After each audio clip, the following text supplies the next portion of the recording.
Olá, gente querida! Hoje é quarta-feira, dia 8 de setembro, e a igreja hoje celebra a festa da Natividade de Nossa Senhora, o nascimento de Maria Santíssima. O comentário da CNBB assim nos diz: esta celebração que molda em Cristo as prerrogativas da mãe foi introduzida pelo Papa Sérgio I, no século VII, no contexto da tradição oriental. A natividade da Virgem liga-se estreitamente com a vinda do Messias, como promessa, mas também como preparação e fruto da salvação. Maria preanuncia ao mundo toda a alegria do Salvador. Celebremos então o nascimento da Virgem Maria, lendo um texto complexo, porém muito belo, que nos ajuda a compreender o mistério da encarnação. Mateus capítulo 1, versículos 1 a 16. Livro da origem de Jesus Cristo, filho de Davi, filho de Abraão. Abraão gerou Isaque, Isaque gerou Jacó, Jacó gerou Judá e os seus irmãos. Judá gerou Farés e Zara, cuja mãe era Tamar. Farés gerou Esrom, Esrom gerou Aram, Aram gerou Aminadab. Aminadab gerou Naasson, Naasson gerou Salmão. Salmão gerou Boaz, cuja mãe era Raabe. Boaz gerou Obed, cuja mãe era Ruth. Obed gerou Jessé, Jessé gerou o rei Davi. Davi gerou Salomão, daquela que tinha sido a mulher de Urias. Salomão gerou Roboão, Roboão gerou Abias, Abias gerou Asa, Asa gerou Josafá, Josafá gerou Jorão, Jorão gerou Osias, Osias gerou Jotão, Jotão gerou Acais, Acais gerou Ezequias. Ezequias gerou Manassés, Manassés gerou Amon, Amon gerou Josias. Josias gerou Jeconias e os seus irmãos no tempo do exílio da Babilônia. Depois do exílio na Babilônia, Jeconias gerou Salatiel, Salatiel gerou Zorobabel, Zorobabel gerou Abiúde, Abiúde gerou Eliaquim, Eliaquim gerou Azor, Azor gerou Sadoc, Sadoc gerou Aquim, Aquim gerou Eliúde, Eliúde gerou Eleazar, Eleazar gerou Matã, Matã gerou Jacó, Jacó gerou José, o esposo de Maria, da qual nasceu Jesus, que é chamado o Cristo. Palavra da salvação. Glória a vós, Senhor. Minhas irmãs e meus irmãos, certamente vocês podem perceber a dificuldade de se encontrar um texto para fundamentar o nascimento de Maria. Como não existe um texto bíblico para falar do nascimento de Maria, a nossa liturgia toma exatamente um texto da maternidade de Maria, isto é, do nascimento de Jesus. A festa de hoje é a Natividade de Maria. Mas para falar da Natividade de Maria, na verdade o texto fala da sua maternidade. Fala-se do nascimento de Jesus Cristo. O que é bonito nesse texto é perceber uma coisa fundamental, meus irmãos. José, Maria, Jesus, eles não são pacotes caídos do céu. Eles não são extraterrestres que vieram não sei de onde. Eles são pessoas. Um homem concreto. Uma mulher concreta. Jesus, plenamente homem, plenamente Deus. Não são pacotes extraterrestres caídos do céu. Entraram profundamente no mistério de uma história concreta.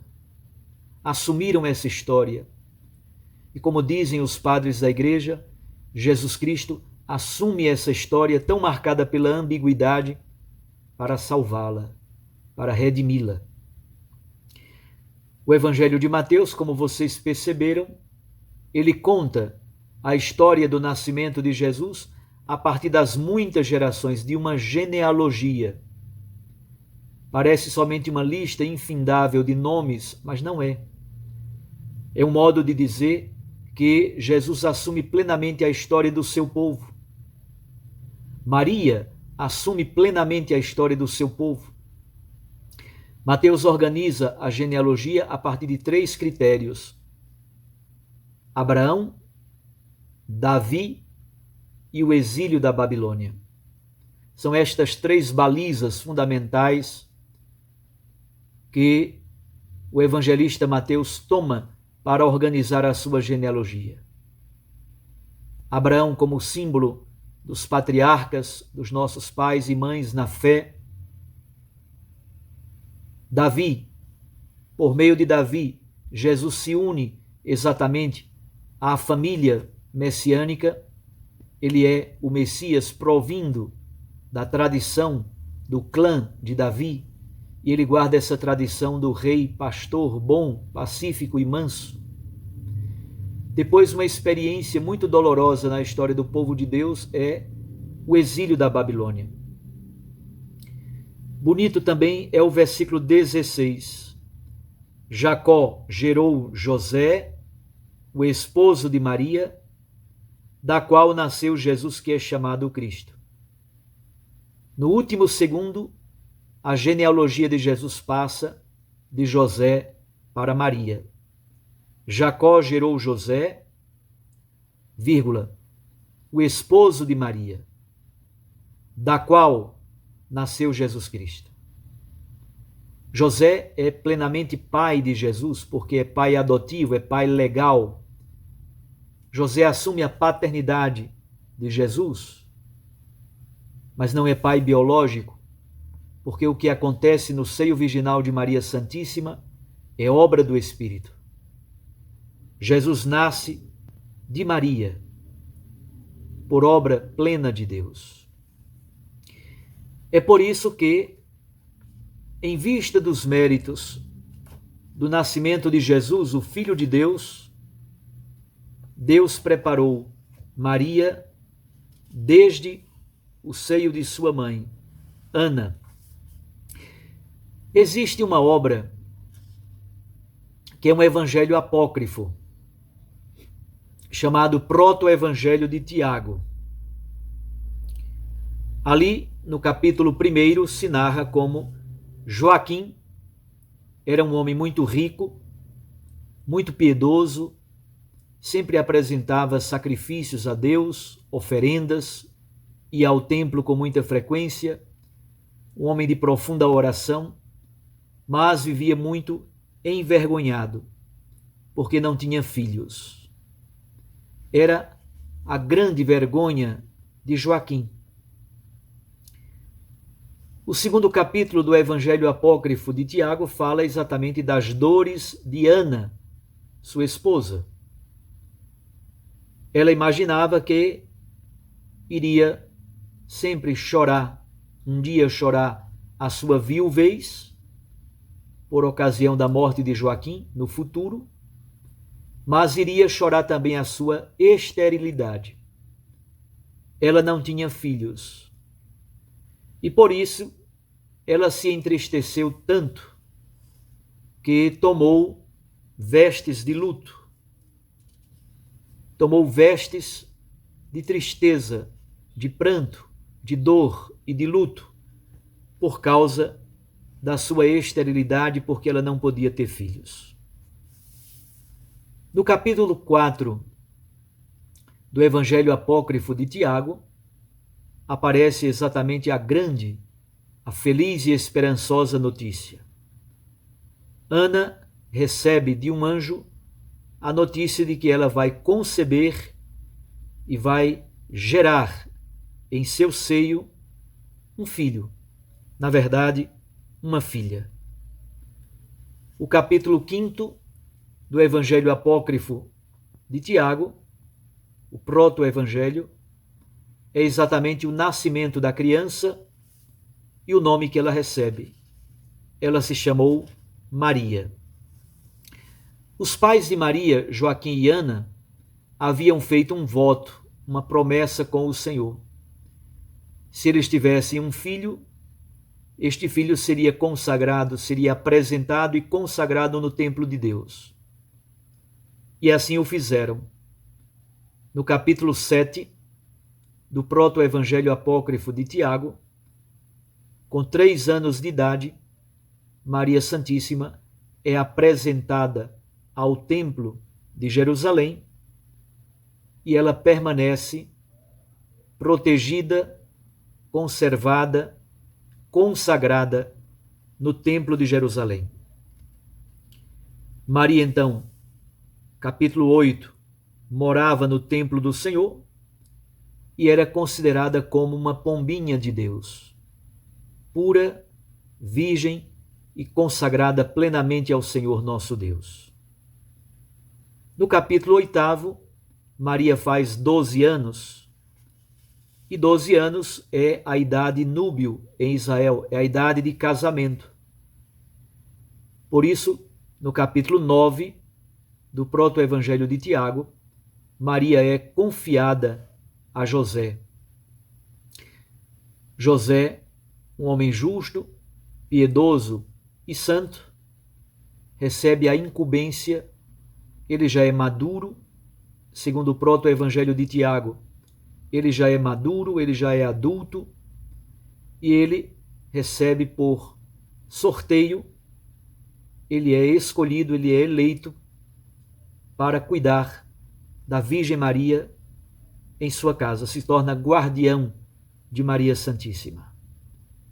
José, no primeiro momento, rejeita a ideia e ele diz: eu já tenho filhos e sou velho. Ela, por outro lado, é jovem. E aí José, no primeiro momento, rejeita a ideia. Os sacerdotes insistem e José finalmente aceita ser guardião da virgindade de Maria Santíssima. É muito bonito, é um texto piedoso, vale a pena ser lido, não tem a mesma autoridade dos textos bíblicos, é um texto um pouco mais recente, é posterior aos últimos textos da Bíblia, mas texto como esse do proto-evangelho de Tiago nos dá uma ideia de como as comunidades cristãs imaginavam o nascimento de Maria, filha de Joaquim e de Ana. Joaquim e Ana, servos fiéis, prudentes e sábios, um homem e uma mulher de Deus, santos, prepararam-se e suplicaram de Deus a graça de um filho.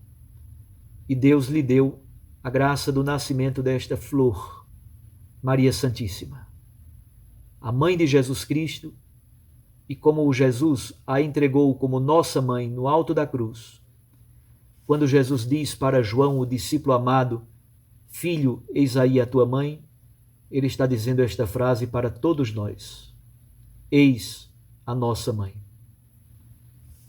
Que a festa da Natividade de Maria seja fonte de graças e de bênçãos, ela que é toda de Deus, para que nós, nascidos na graça, batizados nas águas da graça, sejamos também completamente de Deus.